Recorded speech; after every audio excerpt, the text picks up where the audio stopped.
public charade of antagonism between the Soviet Union and the United States has been maintained over all these years in order to fund projects in the name of national defense when in fact we are the closest allies. At some point, President Kennedy discovered portions of the truth concerning the drugs and the aliens. He issued an ultimatum in 1963 to MJ-12.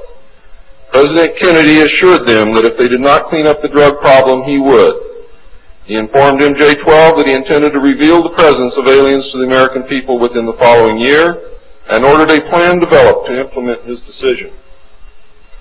President Kennedy was not a member of the Council on Foreign Relations and knew nothing of Alternative 2 or Alternative 3 that I can find out.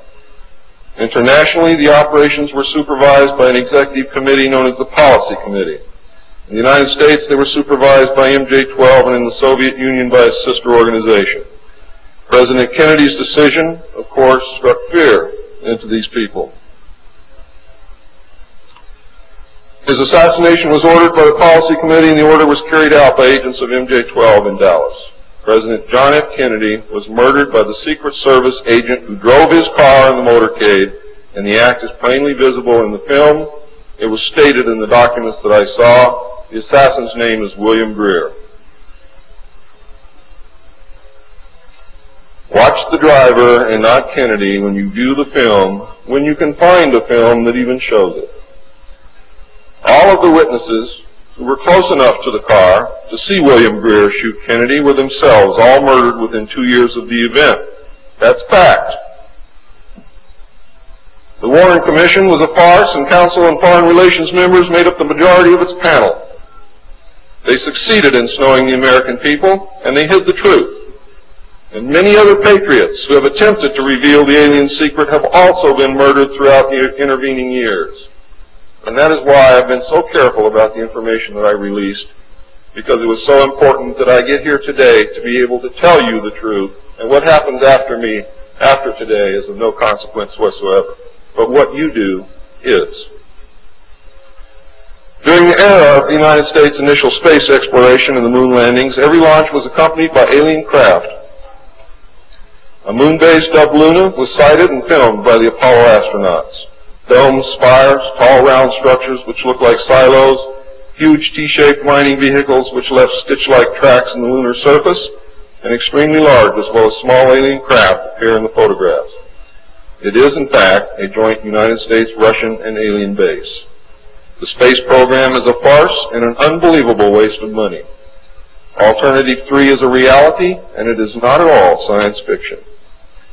Most of the Apollo astronauts were severely shaken by this experience, and their lives and subsequent statements reflect the depths of the revelation and the effect of the muzzle order which followed. They were ordered to remain silent or suffer the extreme penalty, death, which was termed an expediency. One astronaut actually did talk to the British producers of the TV expose Alternative 3, confirming many of the allegations. However, I do not know who it was. In the book, Alternative 3, the pseudonym Bob Groden was used in place of the astronaut's identity. It was also stated that he committed suicide in 1978. This cannot be validated by any source, and I believe that several so-called facts in the book are really disinformation. However, I can assure you that Alternative 3 is real. I firmly believe that this disinformation is a result of pressure put upon the authors and is meant to nullify the effect upon the populace of the British TV expose entitled Alternative 3. The headquarters of the international conspiracy is in Geneva, Switzerland. The ruling body is made up of representatives of the governments involved as well as the executive members of the group known as the Bilderbergers. Meetings are held by the Policy Committee when necessary on a nuclear submarine beneath the polar ice cap.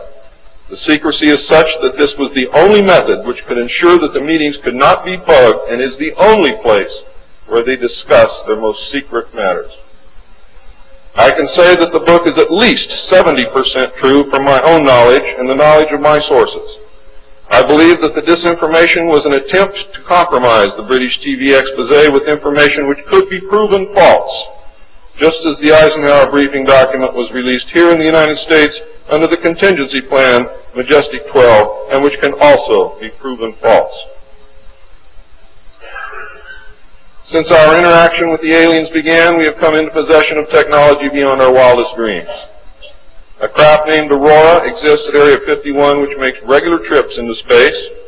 It is a one-stage ship called a TAV, or Trans-Atmospheric Vehicle. And it can take off from the ground using a 7-mile runway, go into high orbit, return on its own power, and land on the same runway. We currently have and fly atomic-powered alien craft at Area S4 in Nevada. Our pilots have made interplanetary voyages in these craft and have been to the Moon, Mars, and other planets aboard these craft. There's a group of pilots at the base who wear a patch, which has a little alien peeking over the bottom. It has, I think, 3 or 4 letters at the top. I forget what they are, but John Lear knows what they are.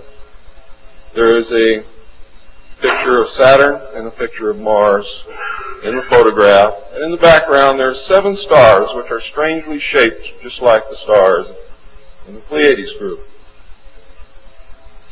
What that means, I don't know.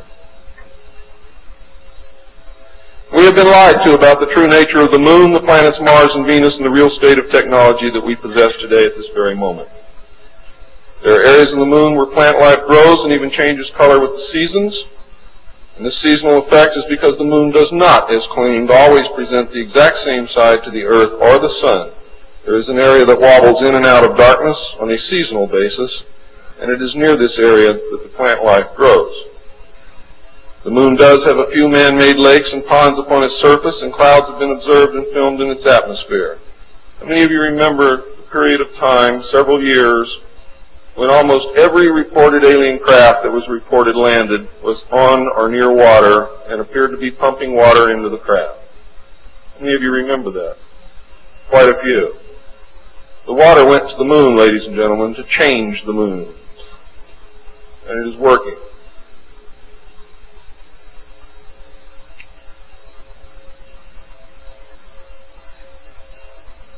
It possesses a gravitational field, and man can walk upon its surface without a spacesuit, breathing from an oxygen bottle after undergoing decompression the same as any deep-sea diver. Ladies and gentlemen, if you can come from 1,200 feet underwater to the surface through decompression, you can go from the surface to 1 atmosphere of vacuum. See, vacuum does not cause a problem for the human body. It's the inert gas that's dissolved in your tissues and in your bones and in the fluids in your body that causes you the problem. If this is decompressed properly, you will have no problem. All you need is a very small amount of oxygen, very small pressure to breathe. You will suffer no harm, except for one thing, that oxygen becomes toxic after breathing it over a long period of time. Therefore, excursions would have to be of a minimal time length. Other than that, there is no reason why you or anyone else cannot walk on the surface of the Moon or in space in a vacuum without a spacesuit. How do I know? I used to be one of the world's experts on deep-sea mixed gas breathing mixtures for divers and on deep saturation diving. When I was the head of the department of the Mixed Gas Deep Saturation Diving Division of the College of Oceaneering.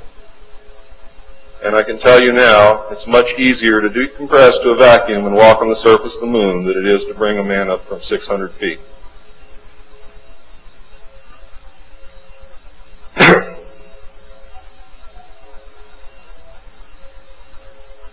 I have seen the photographs, and some of them were actually published in a book called We Discovered Alien Bases on the Moon by Fred Steckling. However, all the photographs are not there, but there are some very good ones. I would advise you to buy the book. I would advise you to look at the photographs, get the NASA number, and send for them. I doubt that you can still get them, but at one time you could. In 1969, a confrontation broke out between the human scientists and the aliens at the Dulce Underground Lab. The aliens took many of our scientists hostage. Delta forces were sent in to free them, but were no match against the alien weapons. 66 of our people were killed during this action. As a result, we withdrew from all joint projects for at least 2 years. A reconciliation eventually took place, and once again we began to interact. As far as I know, today we are interacting with the aliens. Now,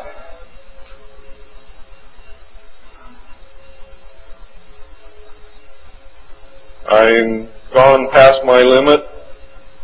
I'm not going to infringe upon the other speakers. The text of my speech will be on sale outside. I only have one message to give you. I don't care what you think of me. I don't care what you call me.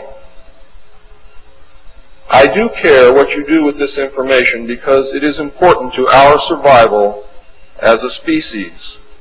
It's important to our planet. It is important for the world. What happens to me is of no consequence, and I knew that when I started this. Over the last 17 years, I knew that someday I was going to have to get up and say this whether I wanted to or not, whether I was afraid or not. Now I am here, and now it is done. And I feel an overwhelming relief. You now have the information. You can laugh at it. You can throw it in the trash can. You can burn my house down if you want to. But I am telling you right now, your future, your children's future, your grandchildren's future depends upon what you do with this information. Your own government is selling your children drugs, and you don't seem to care. Your own government has given away the power of the people, and you don't seem to care. There is an apathy that is running rampant in this country that is deadly, whether or not there are aliens.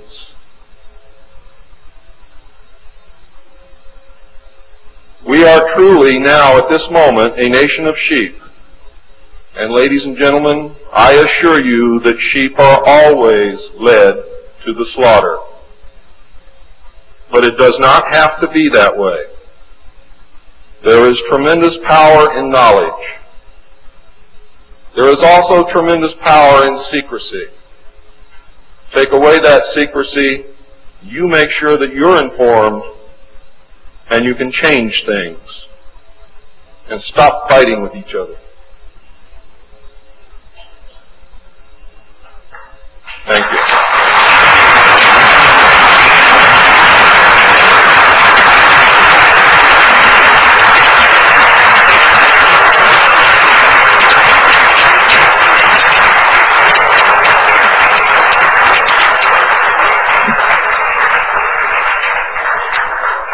This time, ladies and gentlemen, I think a 5-minute break is in order. What do you think, John?